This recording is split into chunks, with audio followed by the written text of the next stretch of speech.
Hello, everybody. This is Howard Fox. We are just finishing up day 3 at the Outdoor Writers Association of America, our annual conference here in El Paso, Texas. We have just finished our workshops, and I'm just sitting here on a nice easy chair, and my good friend, this handsome man in his cowboy hat, just comes strolling by, and I said, Terry Creekmore, let's have a conversation. And so he has graciously accepted my offer, and it is a pleasure to reintroduce you to Terry Creekmore. Terry's been a guest on the Outdoor Adventure Series podcast, but it's been a little while, and I get to see him every year at these conferences. So Terry, how are you doing? I'm doing just fine, and I'm really enjoying the conference. It's good to get back with all the people that I run into, like he said, once a year. That's fantastic. Now, this is year number 4, because you and I first met, I think it was out east in Jay Peak, Vermont. So what has it been like for you to be a part of the OWAA organization and to attend these conferences? What are you getting out of it? I'm not a professional journalist like most of these folks. I'm a wildlife biologist who's retired, and I started writing, and I'm just trying to learn the craft, and these folks are the people to teach you. And what type of piece are you writing? Oh, I typically do hunting stories for magazines. I have a couple of fiction novels that I've written. Of course, everybody's got a fiction novel they've written, and one memoir, but I'm doing magazine articles to get a little name recognition. What kind of magazine articles are you writing? Oh, Rocky Mountain Elk Foundation, Bugle Magazine. They're publishing quite a bit of stuff. Strung Magazine, Strung Sporting Journal. They're doing some of my stuff. So, yeah, I'm trying to get it out there, get my name out there. And about how much writing? Now, I guess I should ask about the writing, because writing can be very time consuming. Do you have a day job, or have you retired? That is my day job. I forgot to mention too, when I introduced Terry, he's got one heck of a sense of humor. And it's like, he's just looked at me, he goes, Howard, that is my day job. I love that. For our listeners, share a little bit about your background before you really took on this new career of yours. I retired from Wyoming Game and Fish. I had a 36-year career, not just in Wyoming, but all over the country as a wildlife disease biologist. So that gives me a little background on places in the country that a lot of people don't go. I did field work, actually worked with animals in, I think, 37 states and several countries. So I got around some, and it makes a nice base for storytelling if I'm going to write something. And what types of stories do you like to write? Mentor stories. I like mentor stories. The typical hunting story is you go out and you hunt something, but I kind of like to dig a little deeper than that. I wasn't born with this skill. I learned it from somebody, and I kind of like to teach it to other people. Okay, fair enough. And when you're out there, and I mean, you're an experienced outdoorsman. I mean, your career is taking you into some pretty wild places. You are studying animals and perhaps the animals and their diseases. And I've heard some of the stories that you have told, and I think this podcast is, though it is not rated not for children, because that opens up a lot of other things that I have to worry about when I produce it. But we're not going to get real graphic. But the stories that you're writing, or say want to write like in a book, who are the types of characters that you're looking to introduce to the reader? It depends on whether it's fiction or the memoir. The fiction, I like history, so it'd be historical fiction. So my key there is to make it interesting, but no loose ends. It's got to be correct. Okay. So is there going to be a beginning, middle, and end? It's going to be one book, or do you see yourself producing, say, a series of books based on a central character, or maybe the environment is one of the characters in the book? But what's your model going to look like? The fiction novel, it's kind of Tom Clancy meets Tony Hillerman. It's set in northern Montana on the Blackfeet Reservation because I grew up in that area, so I know it. The main character is a wildlife biologist, right, which you know. He's a Marine Iraq War veteran, but unlike Hillerman, there's a strong female character. So this is traditional Native American culture invaded by FBI technology. So there's espionage, there's grizzly bear charges, there's gun battles, but the hero of the story is a border collie named Hank. A border collie named Hank. You can't really fault any type of pet, and especially a border collie, because they are very intelligent from what I understand. So how far along are you in producing this piece of fiction? The first one is written, and then there's a follow-up novel on the Standing Rock Reservation in South Dakota. So this wildlife biologist gets tangled up with the FBI and becomes an FBI agent. And as you know, the FBI works crimes on the reservations. And somebody asked me one time how many books could be in the series. And I just told him there's 350 some odd of, Indian reservations. So I said, yeah, 350 something. I love that. That's going to keep you busy for a little while. Now, let's shift gears if we can. Actually, I'm going to continue on with the conversation. So you were in a workshop earlier today to talk about to learn about what it takes to publish a book. The young lady kind of walked us through the organization of the pitch. And how did this particular presentation and the conversation, how did that help you in getting your arms around what it's going to take to publish this book?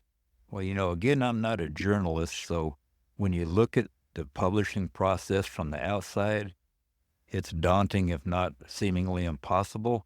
But she kind of gave me a roadmap on how to go about this thing.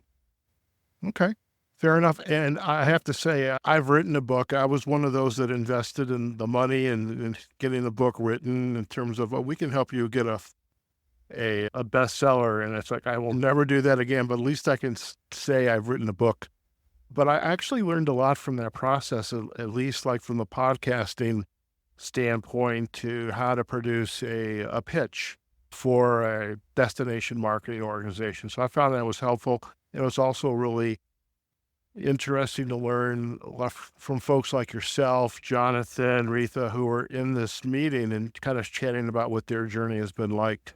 So I am curious too about your memoir, and I know you've shared a large portion of it last year when we were in Gulf Shores and after the conference, and we had talked about coming back on the podcast and maybe sharing some of those stories. But tell us a little bit more about this memoir and what is that sharing for our listeners? What's that going to look like when you get that memoir done? And actually, is it done or is it like a work in progress for you? Oh, no, it's long since done. But like I said, I had a 36-year career as a wildlife disease biologist, and I traveled a lot. So it's just a series of anecdotes of short stories. But the interesting thing is I had a career doing things that most people don't do and going places most people don't go. So I think most folks will find it interesting. Okay. Now, one thing they didn't do this year at the OWA conference is we used to have a storytelling evening. So I know after our dinner this evening, we're going to go back to one of the suites, the president's suite over at the hotel. And so perhaps there's going to be more impromptu storytelling. Now, are you going to be ready to tell a story? I'm always ready to tell a story. That is so true. And for our listeners, Terry is like, he always has a story, which is one of the reasons why I love hanging out with him, because you never know what he's going to be sharing. And I just have to step back. The man he's smooth. So when you meet Terry on the air here, you're going to learn how smooth he is. Now, what's your thoughts on these conferences now? So this would be a number 4. What's your overall impression? Are you getting out of this attendance? This is an investment. Anywhere we go, this is an investment to come to these conferences. Do you feel like you're getting your return on the investment for being here? Of course, because I'm networking with people like you. But technology is changing the face of journalism. I grew up with the gun writers from the 50s and 60s and 70s, and they were kind of gods to people who were outdoors folks. And now technology is changing the landscape. the long stories, the feature stories that I read as a young child, they're not being published anymore. So you kind of got to adapt. Very much so. And I think we learned that today, and our keynote speaker this morning is we have to adapt. We have to have our hands in multiple projects to get word out and to actually to expand our opportunities. And as in some the areas that talk about portfolio careers or fractionalizing your career, but that's very true. Is this, you really have to think and be creative, and you can't stick with one thing for too long, because if you do, life's going to pass you by, opportunities are going to pass you by. So, Terry, what's going to be happening next after this conference ends? Do you have any other conferences that are going to be coming up for you? Oh, I usually go to the Wildlife Disease International Conference every year. Besides that, it's kind of a bucket list thing. I get a Social Security check every month, so I'm of a certain age. And when you get to that age, you try to start doing the things you couldn't do because you were gainfully employed. I hear you there. I'm one of those I think it's called Medicare. I think I'm going to be starting to look at that fairly shortly.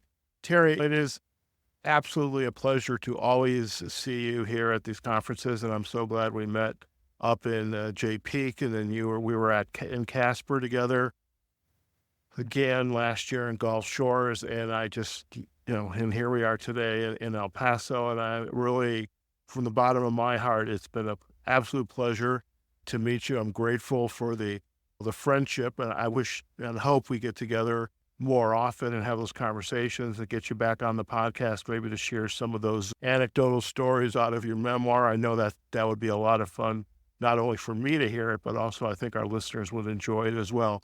Now, I know you've got a website, we've got to double check on the URL, but we're definitely going to have a backlink to it in our show notes.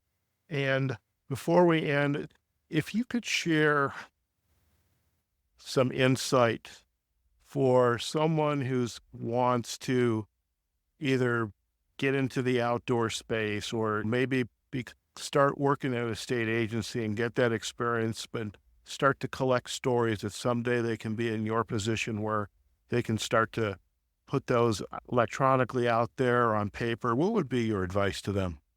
Wildlife jobs are inherently difficult to obtain. There is a massive amount of competition. So I would say if you're serious about it, you need the education. You need to focus on wildlife rather than a more broader major. And when you're offered opportunities for experience, never turn them down. And when you apply for jobs, if you limit yourself to one city or one region or one state, you may never get employment. You got to go where the first job is. After that, maybe you can be picky, but that first one you can't be.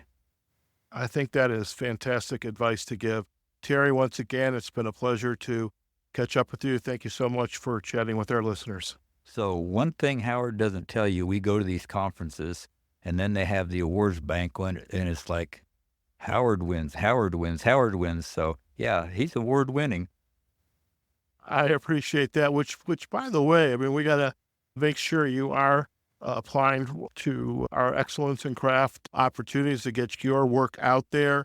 And I think this year too, I want to twist your arm and get you into becoming one of our judges. So because this organization, its success is a large part based on not only the talents of all of our members, but also the volunteerism, because it's a small staff, the Outdoor Writers Association of America, but to put on this conference, it takes a lot of volunteers, and we know we really appreciate them. And we'll have a backlink for our listeners to the OWAA's website. But Terry, I appreciate that last little acknowledgement. But again, thank you so much for joining us today. I appreciate the opportunity. All right, folks, I'm going to sign off now, see if I can find some other folks to do some interviewing with. And we look forward to sharing this episode with you on the Outdoor Adventure Series podcast. You can find us on our website, outdooradventureseries.com. We are also on Facebook and LinkedIn and YouTube. Just search for Outdoor Adventure Series. And of course, we are on all of the podcast platforms. You can just search for Outdoor Adventure Series. If you happen to be on our website, Apple or Spotify, please do leave a comment. We would love to hear from you. And also, please, wherever you're getting this episode from, share it with your friends and family. That'll help us grow this podcast. Okay, folks, wherever you are, whatever you're doing, go out there, have a phenomenal day. And we look forward to having you join us on a future episode of the Outdoor Adventure Series podcast. Take care now.